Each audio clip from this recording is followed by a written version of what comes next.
Tingnan mo, may tren na dumaraan.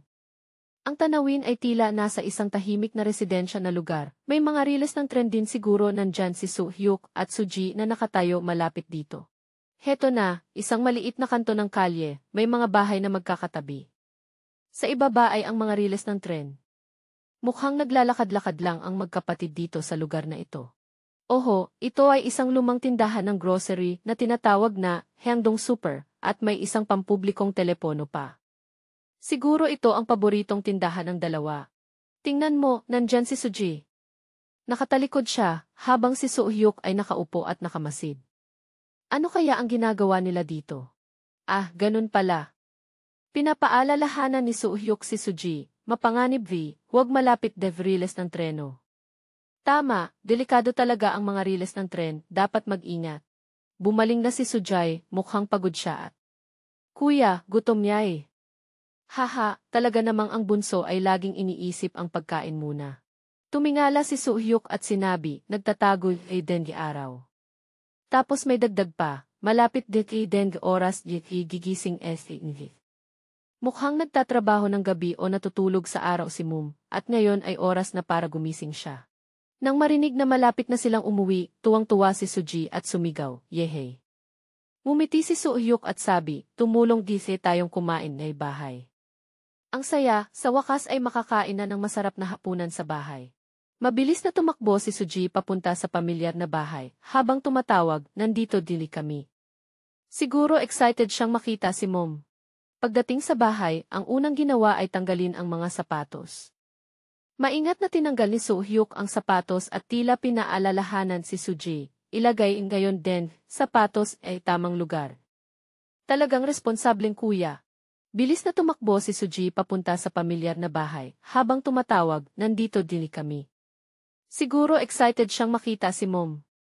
Pagdating sa bahay, ang unang ginawa ay tanggalin ang mga sapatos. Maingat na tinanggal ni Soo-hyuk ang sapatos at tila pinaalalahanan si Suji, ilagay ngayon din, sapatos ay tamang lugar. Talagang responsableng kuya. Naupo si Soo-hyuk para tanggalin ang sapatos, habang si Suji ay pumasok na sa loob ng bahay. Ano kaya ang meron sa loob? Nagulat si Suji at tumawag, kuya. Ano kaya ang nangyayari? Pumasok si Soo-hyuk sa bahay, nakatayo si Suji sa tabi niya at sinabi, loob di. Pareho silang nakatingin ng medyo nagulat. May isang lalaki na kumakain sa loob ng bahay. Mukhang masarap ang kinakain niya. Tiningnan ni Soo-hyuk ang estrangherong lalaki at tanong, sino ive? Tama lang, biglang may estranghero sa bahay, dapat itanong. Tumigil sa pagkain ang lalaki, tumingin sa magkapatid at balik tanong, Gith. Kung sino kayo? Medyo iritado ang kanyang tono. Nanatiling matatag si Soo-hyuk, tinatanong kung sino give. Napansin ang inis ng lalaki, nagainit lay. Nagpaplanong kainin kayo gise. Nakakatakot ang tingin niya sa magkapatid. Biglang lumabas si Mom, humikab ng malaki at sabi, nandito dili kayo. Tapos sinabi niya sa magkapatid, magpakilala kayo. At isang pangungusap na ikinagulat ng dalawa, den step ninyo. Nagulat ang magkapatid sa lalaki. Napabulala si Soo-hyuk, step Kitang-kita sa mukha nila ang pagkabigla at pagkalito. Nagulat ang magkapatid sa lalaki. Napabulala si Soo-hyuk, step Kitang-kita sa mukha nila ang pagkabigla at pagkalito. Nagpatuloy ang lalaki kay Soo-hyuk, dadalhin nilang bagay ng pahinay. Tapos tumingin siya kay Suji at tanong, hindi iviligi kumain. Halika, kain tayo. Tumingin si Soo-hyuk kay Suji at sa lalaki, tila may iniisip. Muling nagsalita si Mom, medyo nagmamadali, den ginagawa. Umupo den Hindi iviligi gutom. Biglang tumugon si Suji ng matindi, hindi gay gutom. Bumaling siya at tumakbo palayo. Agad na tinawag ni Soo-hyuk, Srigenay, at hinabol ang kapatid. Tumingin ang lalaki sa magkapatid na may bahagyang inis, saan kaya galing ang ugali niya? Mukhang mas naiintindihan ni Mom, sabi niya, nahihiya lang siya. Ayos lang yan. Nahabol ni Soo-hyuk si Sujay, umupo silang dalawa sa labas ng bahay. Nag-alala si Soo-hyuk at tanong, talaga bang hindi ka gutom? Nakayuko si Suji at sagot, hindi ko na alam di. Tumingin si Suji sa bahay at sabi sa kuya, "Step Yide naman. Ilang beses na ito. Kung ganito lagi, magkakaroon ako ng 100 stepdad." Hindi pala ito ang unang beses na may stepdad, si Mom. Ipinaliwanag nito ang reaksyon ni Suji. Tumingin si Suji kay Soo-hyuk ng malungkot at tanong, "Hindi mo ba nararamdaman?" Nagkamot ng ulo si Soo-hyuk, tila naguguluhan. Sabi ni Sujay, "Sabi nila, 100 stepdad." Tapos sinagot niya ang sarili, "Hindi, kahit isa lang ay okay na." Nag-isip si Soo-hyuk, "Desertly." Sabi ni Sujay, "Hindi ba mas mabuti na may kahit sino kaysa wala?" Tumingin si Suji kay Soo-hyuk ng malungkot at tanong, "Hindi mo ba nararamdaman?" Nagkamot ng ulo si Soo-hyuk, tila naguguluhan.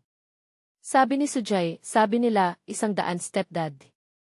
Tapos sinagot niya ang sarili, "Hindi, kahit isa lang ay okay na." Nag-isip si Soo-hyuk, "Desertly." Sabi ni Sujay, "Hindi ba mas mabuti na may kahit sino kaysa wala?" Ipinaliwanag ni Sujay kung bakit hindi siya komportable. Hindi ito tungkol sa pagiging mag-isa, kundi dahil sa pera. Dagdag niya, dahil hindi nagtatrabaho si Mom. Dahil mahirap tayo kaya palagi lang tayong may mga masamang stepdad. Yumakap si Suji sa kanyang mga tuhod, mukhang malungkot. Tumingin si Soo-hyuk kay Suji nang may pag-aalala. Tumingin si Suji sa malayo at sabi, "Hindi tayo gusto ng iba." Sa likod nila ay mga matataas na gusali, kabaligtaran ng maliit na kalye kung saan sila. Yumuko si Soo-hyuk at nag-isip. Sabi niya, "Gusto kong ayusin ito pero hindi ko alam kung paano." Nagkaroon ng determinasyon sa mga mata ni Soo-hyuk. Sabi niya, "Ang gusto kong gawin ay gawin ito. Ang huling larawan ay ang langit, marahil ay bukang liwayway o paglubog ng araw. Ang liwanag ay parang isang sinag ng pag-asa o bagong simula." Bumalik si Suji sa bahay, tila nakikipag-usap siya kay Mom. Sabi ni Sujay, maliit dan damit." Nagpatuloy si Suji sa pagreklamo, "Kailangan kong bumili ng bagong damit ngayon." Nasa kama si Mom at sumagot, "Ano nang ibig mong sabihin na maliit? Hindi naman ito ganoon kaliit. Magsuot ka na lang muna, wala akong pera." Mukhang mahirap pa rin ang kalagayan ng pamilya. Lumapit ang lalaki na stepdad, tinawag si Sujay, "Suji, dito." "Inab." Bumalik si Suji sa bahay, tila nakikipag-usap siya kay Mom. Sabi ni Sujay, maliit dan damit." Nagpatuloy si Suji sa pagreklamo, "Kailangan kong bumili ng bagong damit ngayon." Nasa kama si Mom at sumagot, "Ano nang ibig mong sabihin na maliit? Hindi naman ito ganoon kaliit. Magsuot ka na lang muna, wala akong pera." Mukhang mahirap pa rin ang kalagayan ng pamilya. Lumapit ang lalaki na stepdad, tinawag si Sujay, "Suji, dito." Inabot niya ang kamay, may hawak na pitaka o pera. Sabi niya, "Bibigyan kita ng pera para sa mga gastusin." Nagulat si Sujay, pinalaki ang mga mata, "Talaga?" Umiti ang lalaki, tumingin kay Mom at sabi, "Si Mom ni Sujay." Karaniwan, mabilis lumaki ang mga bata sa edad na ito. Inabot niya ang pera kay Suji at sabi, "Ito para sa iyo. Bumili ka ng bagong damit." Tinanggap ni Suji ang pera, yumuko at sabi, "Salamat po, tito." Mukhang hindi natuwa ang lalaki sa tawag ni Suji. Tinanong niya, "Bakit mo ako tinawag na tito? Dapat stepdad ang tawag mo." Tahimik si Sujay, mukha ay naguguluhan at nahihiya. Inilagay ng lalaki ang kamay sa ulo ni Suji at sabi, "Ayos lang yan. Kapag dumating ang tamang panahon, tatawagin mo rin ako ng ganoon." Naghanda na ang lalaki para pumasok sa trabaho. Sabi niya, "Pupunta na ako sa trabaho, gusto ko lang bigyan si Suji ng pera para sa mga gastusin." Nakatayo si Sujay, yumuko bilang pamamaalam, "Paalam po, tito." Sumagot ang lalaki, Masaya si Sujay habang hawak ang pera, tumakbo palabas at sumigaw, "Yehey."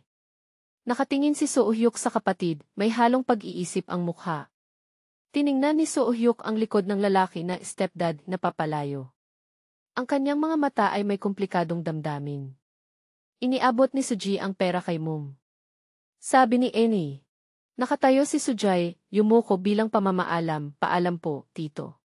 Sumagot ang lalaki, Masaya si Sujay habang hawak ang pera, tumakbo palabas at sumigaw, "Yehey." Nakatingin si Soo-hyuk sa kapatid, may halong pag-iisip ang mukha. Tiningnan ni Soo-hyuk ang likod ng lalaki na stepdad na papalayo. Ang kanyang mga mata ay may komplikadong damdamin. Iniabot ni Suji ang pera kay Mom. Sabi ni Mom, ibigay mo dito. Bakit ka bibili ng damit na ganoon kamahal? Itatago ko muna, kapag lumaki ka na, ibibigay ko. Malakas ang reaksyon ni Suji, Bakit ganun? Nagkagulo sila ni Mom para mapanatili ang pera. Sumigaw si Sujay, hindi githe na ibalik si akin ye. Nasaksihan ni So-hyuk ang eksenang iyon. Tiningnan niya si Sujay, tila walang magawa at malungkot. Lumiko si So-hyuk at lumayo. Iniisip niya, kahit tumawa o umalis, dahil lang pera. Ang pahayag na ito ay nagpapakita ng pagkadismaya at malinaw na pag-unawa sa kalagayan ng pamilya. Hawak ni So-hyuk ang isang bungkos ng mga flyer. Mukhang naghahanap siya ng paraan para kumita ng pera. May isang lalaki na lumapit at nagtanong, gusto mo pa ba? Tinanong ng lalaki si So-hyuk, ano nang sinasabi mo? Bakit maraming flyers ang idinidikit mo sa mga bahay dito? Sagot ni So-hyuk, ididikit ko ito sa mga tren na dumaraan. Nagulat ang lalaki, siguro maraming ang lugar doon para idikit. Tapos napagtanto niya ang isang bagay. Hindi iyon ang problema, Di. Tumingin si So-hyuk sa lalaki ng matatag, huwag kang mag-alala. Tatapusin ko lahat ngayon. Madilim na. Masigasig na idinidikit ni So-hyuk ang mga flyer sa mga pader, poste ng kuryente, at mga mahirap abutin na lugar sa kalye. Mukhang masipag siyang nagtatrabaho. Patuloy pa rin si So-hyuk sa pagdidikit ng mga flyer. Nasa lugar Patuloy pa rin si So-hyuk sa pagdidikit ng mga flyer.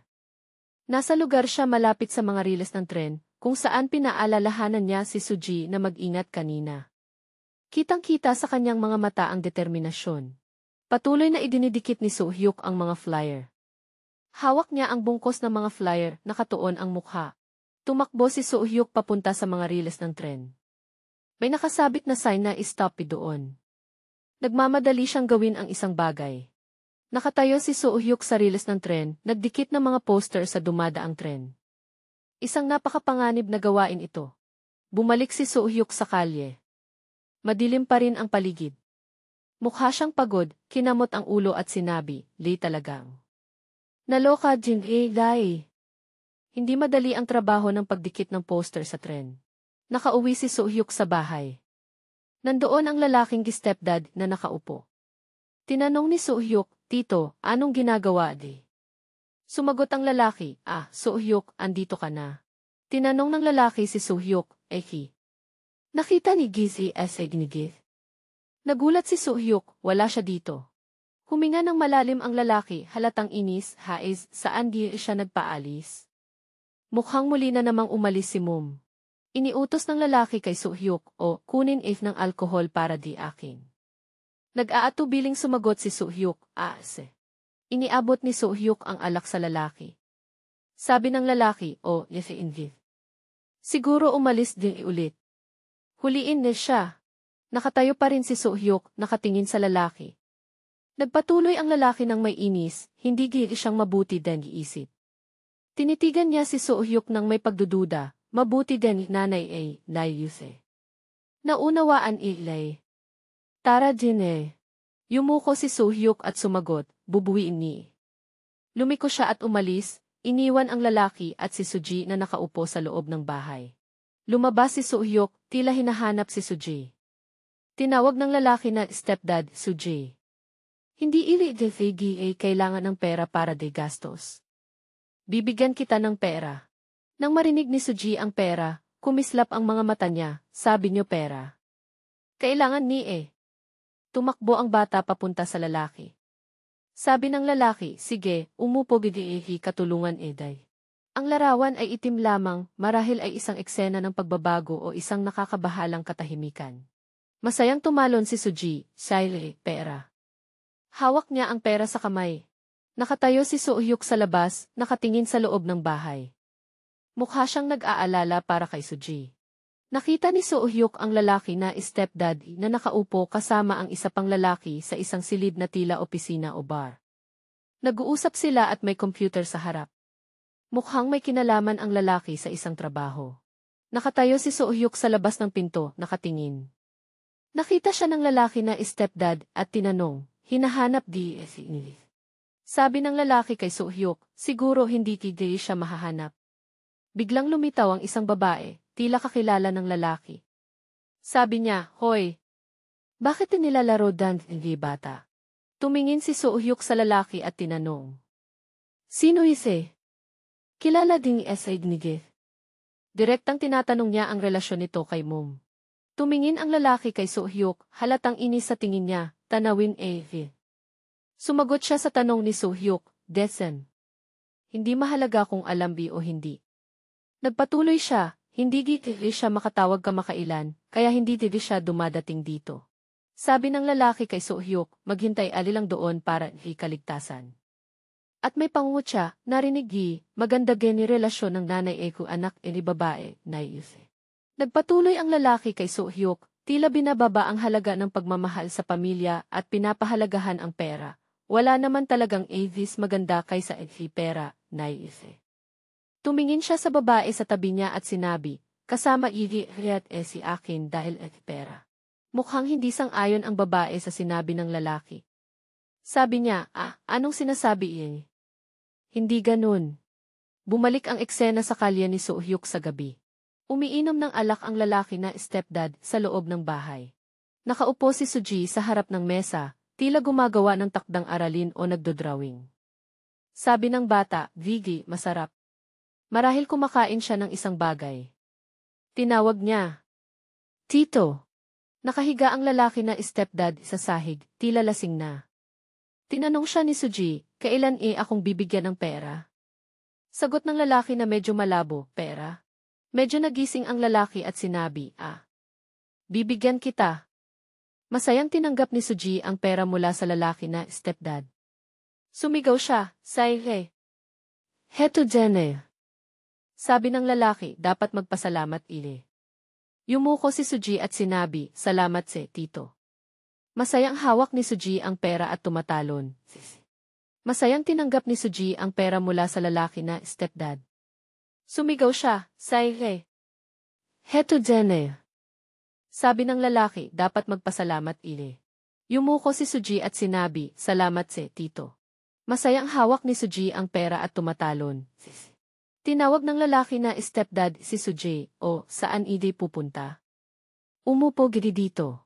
Lumingon si Sujay. Sabi ng lalaki, sabi umupo Tumingin si Suji sa lalaki ng may kalituhan, may tanong sa ulo. Tinanong niya, "Bakit?" "Bakit?" Nagpakita ng inis ang lalaki, "Bakit?" Grave. Sabi ng lalaki kay Sujay, "Hintay, kung hindi bibigyan ng pera." Ayaw bang umupo?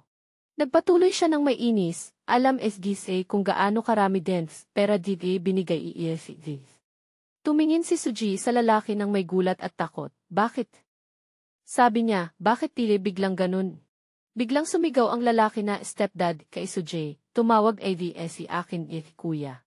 Yumuko ang lalaki sa ulo, halatang inis o nasasaktan. Sabi niya, "Blurg." Tumingin si Suji sa lalaki ng may takot at pag-aalala. Nagpatuloy siyang sumigaw, "Blur." Hinawakan ng lalaki ang kamay ni Sujay, sinabing may inis at medyo may pagkasiraulo, dahil ayokong itingin bilang babae. Tumingin si Suji sa lalaki ng labis ang takot. Tiningnan siya ng lalaki ng may nakakatakot na tingin. Sabi ng lalaki ng galit at pagkasuklam, hawig italaga nakakainis." Sumigaw si Suji ng takot, "Kaya Nagpatuloy ang lalaki, ayos lang, gusto hayas bang paluan ng ilang ulit." Sinubukan ni Suji na lumaban, sumigaw, bitawan day." Mahigpit na hinawakan ng lalaki si Sujay, sabi niya, "Tuturuan kita." Dance nagpalaki si inyo dinay infid, yuse. Nagpatuloy ang lalaki, "Binigyan kita ng pera tapos ganito dance pagtugon si akin." Sumigaw si Suji ng desperado, "Kuya." Sumigaw ang lalaki na stepdaddy kay Sujay, mukha niyang puno ng galit at pagkasiraulo, "Gusto kong tawagan akong kuya." Ulitin ulitin Labis ang takot ni Sujay, sumigaw, "Kuya Sa sandaling iyon, dumating si Soo-hyuk. Tumakbo siya ng galit, handang ipagtanggol ang kapatid na babae. Sumigaw siya, "Kuya." Tinamaan ni Soo-hyuk ng isang malakas na suntok ang lalaki na, "Kuya." Tingnan mo, parang may nangyayaring napaka-urgent. Siguro si Suzy ay tumatakbo papunta at tinatawag ang kuya niyang si So-hyuk nang may matinding pag-aalala. Isang malakas na suntok. Kitang-kita sa galaw na ito na mailaban na nangyayari. Pinuko ni So-hyuk ang kamao niya kay stepdad. Ay naku, tumama na ang suntok sa kanya sa nakaraang larawan. Tingnan ang masakit na ekspresyon at dugo sa mukha ng lalaking ito. Mukhang hindi ito basta-basta away. Isang super malakas na suntok sa gitna ng mukha ng matabang lalaki. Kuya! Muli ang tawag na kuya, pero ngayon ay parang mahina at puno ng takot. Ang babaeng ito ay si Suzy, kapatid ni So-hyuk, na nakatingin sa kuya niya nang may matinding pag-aalala. Heto ire, matanda, anong ginagawa di si kapatid de? Malakas na sigaw ni So-hyuk na may galit na mukha. Mukhang pinoprotektahan niya ang kapatid niya mula sa matanda, ang kanilang stepdad. Pababoy S.A.D.J. Patuloy pang naninisi si So-hyuk, siguradong galit na galit siya dahil may nangahas na saktan ang kapatid niya. Si stepdad ay nagsasalita ng may pagkairita. Binigyan ni kayo ng pagkain, pinagtahanan kayo, parang tinulungan niya sina Suzy at So-hyuk pero ngayon ay galit na siya. Magpatakaran kagaya ng AVG, dagdag pa niya, parang nararamdaman niyang binaliwala siya kahit tinulungan niya sila. Ang mukha ni stepdad ay puno ng galit at paghamak. Dumudugo ang ilong niya, pero hindi nito nababawasan ang kanyang pagkairita. Pero kayo, walang kaiba hayop, isang mapait na salita ang sumabog. Malinaw na may naganap na pagtataksil o masamang ginawa kaya siya nagalit ng ganito. Muling lumitaw si So-hyuk. Sabi niya, magpatakaran kagaya ng AD. Sinasagot niya ang sinabi ni stepdad, tinatanong ang paraan ng pagtrato. Narinig dagdag ni So-hyuk, naghahanda siyang ibunyag ang isang bagay. Tuwing nalalasing Eve, unti-unti niyang ibinubunyag ang impormasyon, parang hindi maganda ang ugali ni stepdad kapag lasing. Biglang sumalpok si stepdad kay Hyuk. Lumipad si Hyuk at bumangga sa pader ng kabinet. Kuya! Muling tinawag ni Suzy si So-hyuk, ngayon ay mailuha at takot sa mukha. Labis ang kanyang pag-aalala para sa kuya niya. Sabi ni stepdad kay So-hyuk, akala kaya mong gumawa ng anumang gusto Mukhang hamon ito at hindi siya natatak. Biglang sumalpok si stepdad kay Hyuk. Lumipad si Hyuk at bumangga sa pader ng kabinet. Kuya! Muling tinawag ni Suzy si So-hyuk, ngayon ay mailuha at takot sa mukha. Labis ang kanyang pag-aalala para sa kuya niya. Sabi ni stepdad kay So-hyuk, akala kaya mong gumawa ng anumang gusto Mukhang hamon ito at hindi siya natatakot kay So-hyuk. Kitang-kita naman walang pamamahala Patuloy na naninisi si stepdad. Sinusubukan ni Suzy na pigilan si So-hyuk, hinila ang kamay niya. Hayaan akong turuan ng leksyon, nagbabanta siya, parang balak niyang saktan si So-hyuk. Malamig na tingin ni So-hyuk. Nakatingin siya kay stepdad ng seryoso at determinado. Yan makipag-away SEDG, hayop ay nagdudulot lang ng duming kamay. Sabi ni stepdad ng may paghamak, parang ayaw na niyang ipagpatuloy ang laban. Kakilya, tumalikod sabi niya at lumingon palayo. Huminga ng maluwag si So-hyuk. Hinawakan ni Suzy ang kamay niya at nagtanong, Kuya, ayos ang ilang gise. Patuloy siyang nag-aalala para sa kuya niya. Tanawin ang langit na may mga ulap. Mukhang humupa na ang tensyon, o kaya ay lumilipat ang kwento sa ibang lugar. Isang gusali na parang paaralan o tirahan. Mukhang dito magaganap o magpapatuloy ang kwento. Delikado. Isang truck ang mabilis na papalapit at mabilis na niyakap ni So-hyuk si Suzy para protektahan ang kapatid. Ang sitwasyon ay biglaang delikado. Mahigpit pa rin niyakap ni So-hyuk si Suzy, pinoprotektahan ang kapatid mula sa panganib. Mukhang mabilis siyang nakareact sa paparating na truck. Sabi ni So-hyuk kay Suzy ng seryosong mukha, huwag masyadong lapit gilid ng daan. Pinapaalalahanan niya ang kapatid na mag-ingat. Napakadelikado, binigyang diin niya ang panganib. Tiningnan ni Suzy si kuya at sinabi, kung ganun, kailangan mong mabilis din. Umiti siya ng pilyo at dagdag pa, para maprotektahan yan.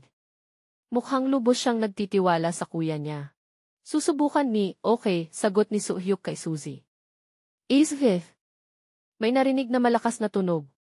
Nagkakagulo si Suzy sa pagsipa ng kung ano-ano sa kalsada. Napangisi si So-hyuk at sabi, huwag mong sikapin magsipa ng kung saan-san. Muling sinabi ni So-hyuk ng bahagyang malungkot, hindi lagi kayang mapunta kasama di. Mukhang nag-aalala siya para kay Suzy kapag wala siya. Kaya maging maingat pinaalalahanan niya ang kapatid. Anumang panahon. Tiningnan ni So-hyuk si Suzy ng may pagmamahal. Kung nasa gilid pinagtibay niya ang kanyang damdamin. Palagi kong poprotektahan pangakong matibay mula sa kuya. Lumitaw ang isa pang lalaki at sinabi, Jesse.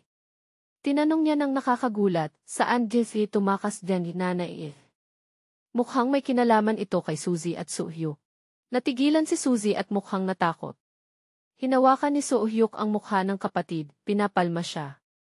Sabi niya, wala naman, wala talaga. At naisip niya, siguro lasing lang Viz kaya nagsasabing walang kwenta. Mukhang ayaw ni So-hyuk na mag-alala si Suzy tungkol sa tanong ng lalaki. Muling lumitaw si stepdad, mukhang galit na galit. Sigaw niya, tawagin nanay dito. Hinawakan niya ang damit ni So-hyuk at sinabi, o babayarin niyo ng utang. Lumalabas na nang hihingi siya ng utang. Tinamaan si So-hyuk sa mukha. Dumugo ulit. Tinanong niya, bakit niyo akong pinipilit? Mukhang malaki ang problema ni na So-hyuk at Suzy dahil sa utang na ito. Nahulog si So-hyuk sa sahig pagkatapos ng suntok. Mukhang nasasaktan siya. Hindi pa tapos ang laban kay stepdad. Kuya! Muling sumigaw si Suzy na may takot at matinding pag-aalala. Tumatakbo siya papunta kay So-hyuk. Sigaw ni stepdad kay Suzy, tumahimik Itinaas pa niya ang kamay, parang balak siyang saktan ang bata. Yung pera dinukot ng nanay paano niyo babayarin? Sinabi niya tungkol sa utang na ginawa ng nanay ni na Suzy at So-hyuk. Natakot si Suzy at sumagot, hindi namin alam. Kung gusto niyo, tanungin niyo daddy. Sinusubukan niyang ipaliwanag. Bakit di kami sinisigaw? Sabi ni Suzy nang may sama ng loob. Pababoy bata. Mas lalo pang nagalit si stepdad nang tumutol si Suzy. Itinaas niya ang kamay, naghahanda na saktan si Suzy. Daring tumutol si akin, sabi niya nang may galit. Mabilis na tumakbo si So-hyuk. Papunta siya kay Suzy at stepdad, tiyak na para protektahan ang kapatid. Naabutan ni So-hyuk si Suzy at humarang sa pagitan niya at ni stepdad. Itinulak ng malakas si matabang lalaki pabalik. Malapitang kuha ng mabilis na paggalaw ng mga paa sa lupa. Mukhang ginagamit ni So-hyuk ang kanyang kakayahan sa pakikipaglaban para harapin ang sitwasyon. Malaking diferensya sa lakas. Bata lang pero naitulak ang matabang lalaki. Nakontrol ni So-hyuk si stepdad. Mukhang nagulat at nagalit ito. Anong ginagawa Tanong ni stepdad kay So-hyuk na parang hindi makapaniwala. Itinulak ni stepdad si Hyuk na bumagsak sa lupa. Bata sigaw niya ng galit. Mukhang matagumpay ang kontra ni So-hyuk. Tumayo si stepdad na may galit na mukha. Kahapon ng nakatikim ng suntok hindi natatakot, sabi niya, na parang hindi ito ang unang laban nila ni So-hyuk. Ngayon, mamatay si akin, banta niya. Nag-iisip si stepdad ng isang malupit na plano. O baka susubukin kong basagin braso binti tapos itulak si ospital. Tingnan kung hahanapin ng nanay Balak niyang saktan ng malubha si So-hyuk para pilitin ang nanay na lumabas. Siguro hindi, layuse.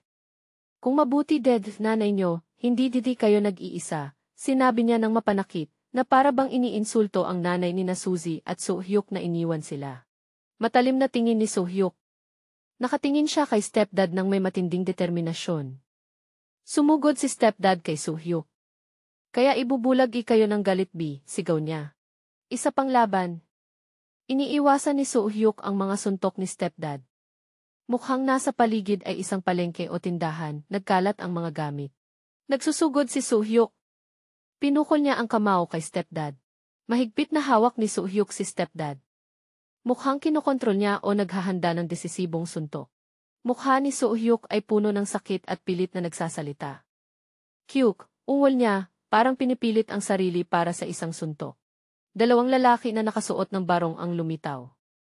Mukhang seryoso sila at bahagi ng isang organisasyon. Pinagmamasdan nila ang laban.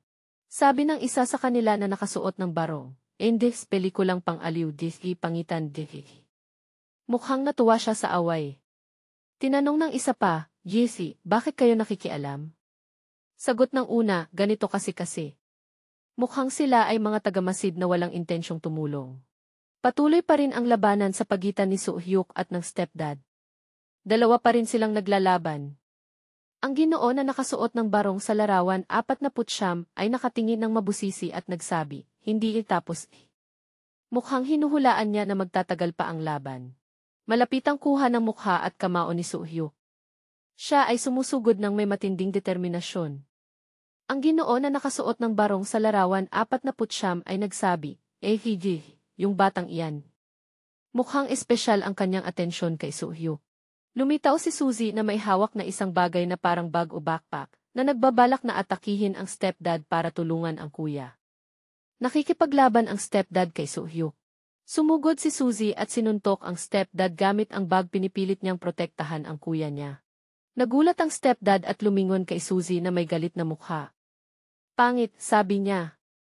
Mukhang natakot si Suzy pero nanatili siyang nakatayo. Sinuntok ng stepdad si Suzy. Itinaas niya ang kamay at sinuntok ang bata. Napakawalang awa. Bumagsak si Suzy sa sahig matapos ang suntok ng stepdad. Mukhang nasasaktan siya. Ang Ginoo na nakasuot ng barong ay nagsabi sa kasama niya, wala nang kilig dito. Mukhang nawalan na siya ng interes nang makita si Suzy na inaatake. Sumagot ang kasama, hayan, den kakialam. Mukhang hindi siya sang-ayon sa ginawa ng stepdad at balak tumulong. Ang Ginoo na nakasuot ng barong, na dati ay masaya, ay nagsabi, hintayan. Pagkatapos ay sinabi niya, titigilin niyo muna. Mukhang nagbago ang isip niya at gusto pang obserbahan ang sitwasyon. Isang larawan na puro itim.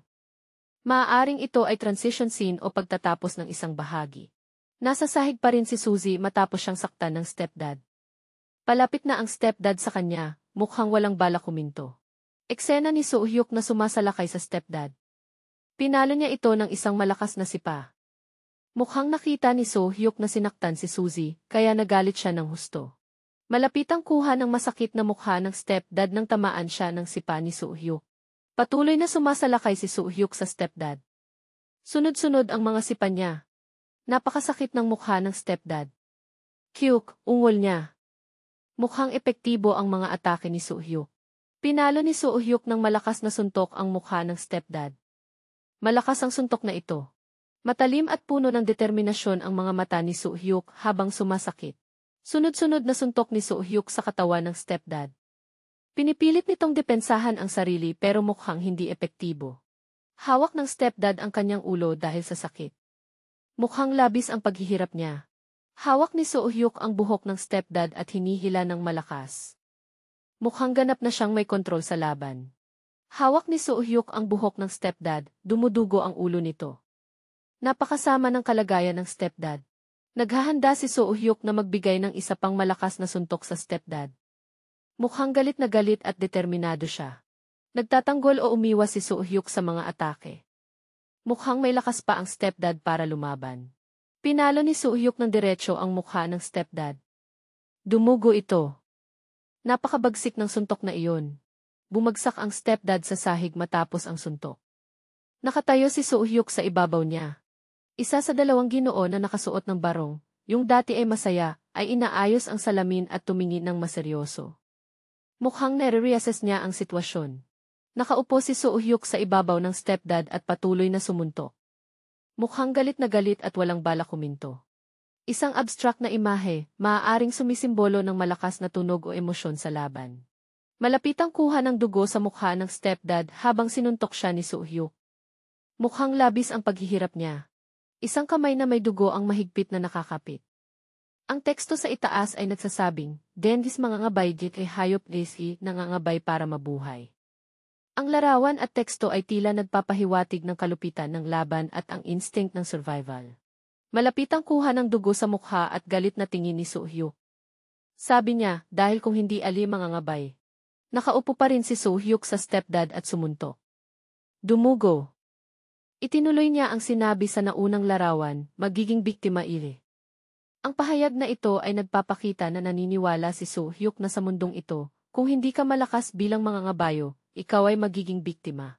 Mukhang nag-iisip at nasasaktan si Soo-hyuk.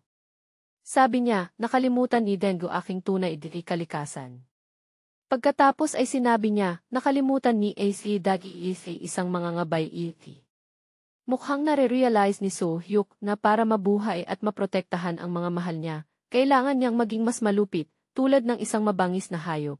Larawan ng mga patak ng ulan na bumabagsak sa kalsada, gumagawa ng mga bilog sa tubig. Mukhang umuulan na nagpapalalim sa madilim at malupit na atmosfera. Dalawang ginoo na nakasuot ng barong ang umaalis. Sabi ng isa, tara din. Sumagot ang isa, anumang panahon, magkikita tayo muli. Mukhang kilala nila ng mabuti si Soo-hyuk at ang stepdad, at inaasahan na magkikita pa sila sa hinaharap. Ang ikatlong lalaki, na mukhang ginoo na may salamin, ay nagsabi, Kapitan. Eksena ni Soo-hyuk na nakaupo sa ibabaw ng walang malay na stepdad sa sahig, sa ilalim ng ulan. Nakatitig si Suzy mula sa malayo na may alalahanin sa mukha. Malapitang kuha ng dugo at pagod na mukha ni Soo-hyuk sa ilalim ng ulan. Humihingal siya, dire. Tumayo si Soo-hyuk, nakatalikod sa stepdad. Sabi niya, kapangyarihan. Tumingin siya kay Suzy at sinabi, na protektahan niya. Kahit na ginamit ang karahasan, ang pinakamahalaga sa kanya ay maprotektahan ang kapatid na babae. Malapitang kuha ng dugo at luha sa mukha ng stepdad na nakahiga sa sahig sa ilalim ng ulan. Ang teksto sa itaas ay nagsasabing, upang hindi maging biktima. Tumayo ng tuwid si Soo-hyuk sa ilalim ng ulan, may mga sugat sa mukha, ngunit matatag ang tingin. Ang teksto sa itaas ay nagsasabing, kailangan kong maging mangangabay. Ang larawang ito at huling teksto ay nagpapatibay ng pagbabago sa pag-iisip ni Soo-hyuk, na handa siyang maging mangangabayo upang protektahan ang sarili at ang kapatid sa malupit na mundong ito. Malapitang kuha ng mukha ni Soo-hyuk, may dugo at sugat. Nakatingin siya ng pahilis, malalim ang tingin. Ang teksto sa itaas ay nagsasabing, unang beses nakaramdam ng lasang dugo. Isang itim na background na may teksto lamang, hinalo ng ulan, hindi maipaliwanag. Mukhang iniisip ni Soo-hyuk ang pakiramdam pagkatapos ng laban, ang kaguluhan ng dugo at ulan. Tanawin ang lumang bahay sa ilalim ng maulap na langit. Mukhang bahay ni Suzy at Soo-hyuk, o isang mahalagang lugar para sa kanila. Nakatingin si Suzy kay Soo-hyuk na nakasquat sa harap ng isang aparador. Tinanong niya, Dan ginagawa di, kuya? Sagot ni Soo-hyuk, di. Mukhang naghahanap siya ng isang bagay na may kinalaman sa ina. Tumingin si Suzy kay Soo-hyuk ng malungkot at nagtanong, talagang iniwan niya tayo? Isang tanong na puno ng sakit na nagpapatunay na iniwan sila ng kanilang ina. Nakaupo si Soo-hyuk sa sahig, may hawak na kahon. Sabi niya, wala. Pagkatapos ay sinabi niya na parang hindi makapaniwala, kalaban lang 2 araw narito Vin. Mukhang may nawala. Malapitang kuha ng kahon na hawak ni Soo-hyuk. May ilang pera at maliliit na gamit sa loob. Ang teksto sa itaas ay nagsasabing, perang naipon Nikki.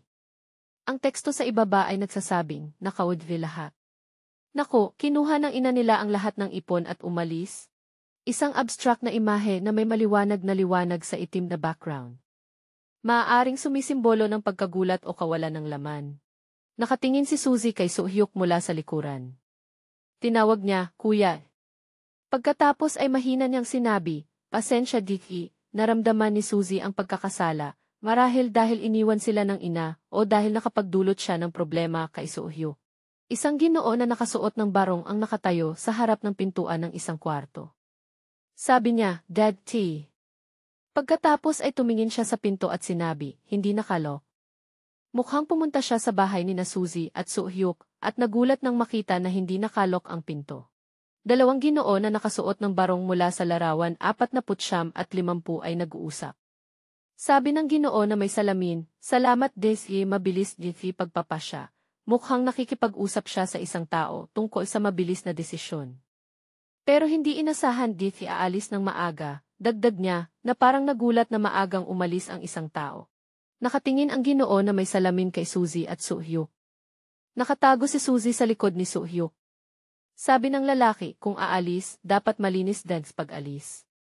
Mukhang hindi siya nasisiyahan sa pag-alis ng kanilang ina. Iniwan dyan basurang egi, sabi niya, na tinutukoy sina Suzy at Soo-hyuk bilang ibasura. Anong gagawin din ngayon, sabi niya nang may pagkawalang malay o pang-iinsulto. Sinabi ng Ginoo na may salamin kay Suhyuk, siguro huli din den huliin. Mukhang tinutukoy niya ang pag-alis ng ina ni Suhyuk. Siguro kailangan mong oras para mag-ayos, sabi niya, tila binibigyan si Suhyuk ng panahon para maghanda. Sinabi ng Ginoo na may salamin, susunod de linggo, pwedeng umalis every day.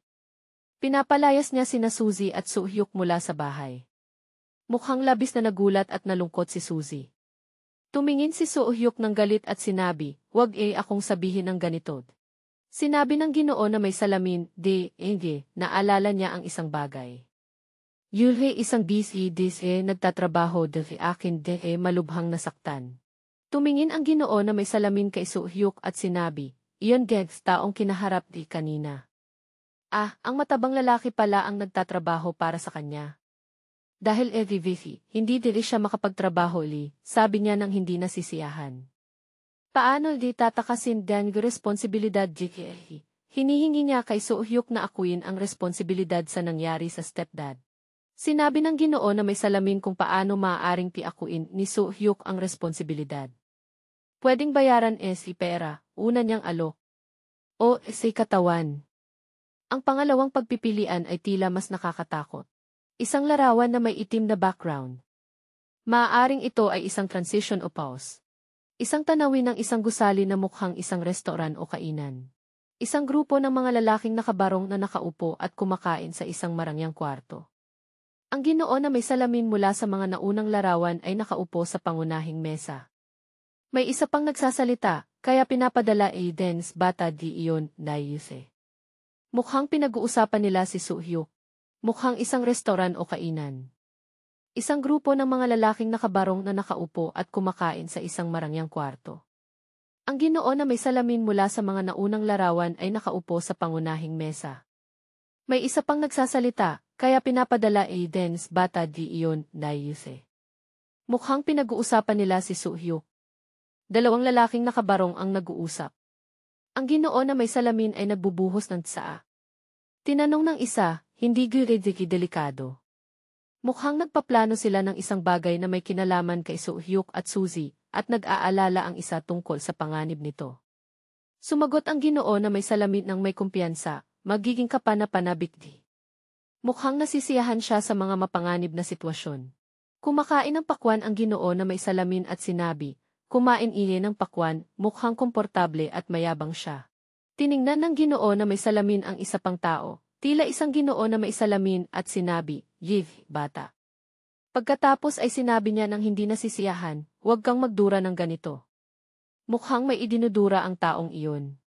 Ang pinagsabihan, tila isang Ginoo na may salamin ay yumuko at nagsabi, "Pasensya Mukhang natatakot siya.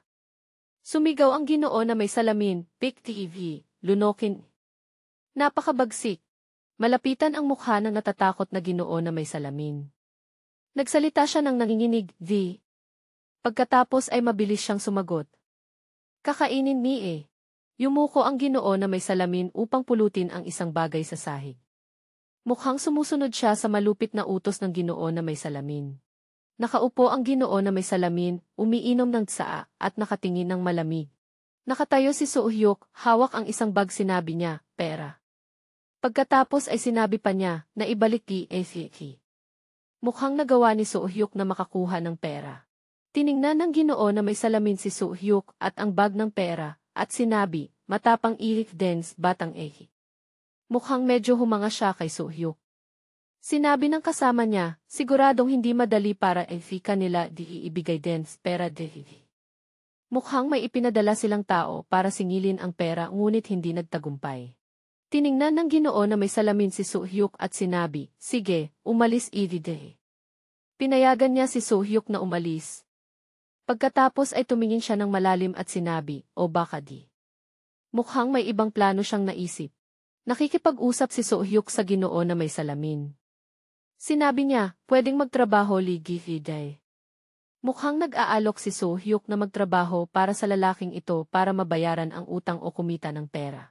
Nagpatuloy si Suhyuk ng may determinasyon, "Den pera di nakuha di ngayon, pwedeng magpatuloy akong kumita ng ganito, Nay Yuse." binibigyang diin niya ang kanyang kakayahan. Manahan si akin, bigyan Day ng trabaho. Nag-alok si Soo-hyuk na magtrabaho. Nag-uusap ang Ginoo na may salamin at ang kasama niya. Sinabi ng kasama, di. Interesante. Mukhang nagulat o natuwa siya sa alok ni Soo-hyuk. Akala balaan lang siya. Mukhang hindi siya naniniwala sa kakayahan ni Soo-hyuk. Sinabi ng Ginoo na may salamin sa kasama, bigyan siya ng address ng opisina. Pumayag siyang payagang pumunta si Soo-hyuk sa opisina. Pagkatapos ay sinabi pa niya, kasalukuyang tirahan, pwedeng manahan sila doon, pinayagan niya sina Soo-hyuk at Suzy na manatili sa kasalukuyang bahay.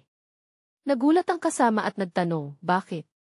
Sumagot ang Ginoo na may salamin, paabutin lang sila doon ng kaunti. Mukhang may plano siya. Nakatayo si Soo-hyuk ng mag-isa at nakatingin. Ang nakasulat sa itaas ay, pumunta dehi opisina bukas. Ito ang utos ng Ginoo na may salamin kay Soo-hyuk. Yumuko si Soo-hyuk sa harap ng Ginoo na may salamin at ng kasama nito at sinabi, salamat. Pumayag siya sa alok ni Soo-hyuk. Tumayo ng tuwid si Soo-hyuk at sinabi, sige. Pagkatapos ay tumingin siya ng matatag at sinabi, ngayon, maaari din ang gamitin diyan kay sarili iparad. Malapitan ang mukha ni Soo-hyuk na puno ng determinasyon. Nakakagat siya ng ngipin, tila naghahanda sa mga pagsubok na darating. Ang nakasulat sa itaas ay, ipagtanggol kay Suzy. Ito ang motibasyon ni Soo-hyuk sa pakikipaglaban. Ang nakasulat sa ibaba ay, naalala dehi. Mukhang naalala niya ang dahilan kung bakit kailangan niyang maging malakas. Hindi susuko.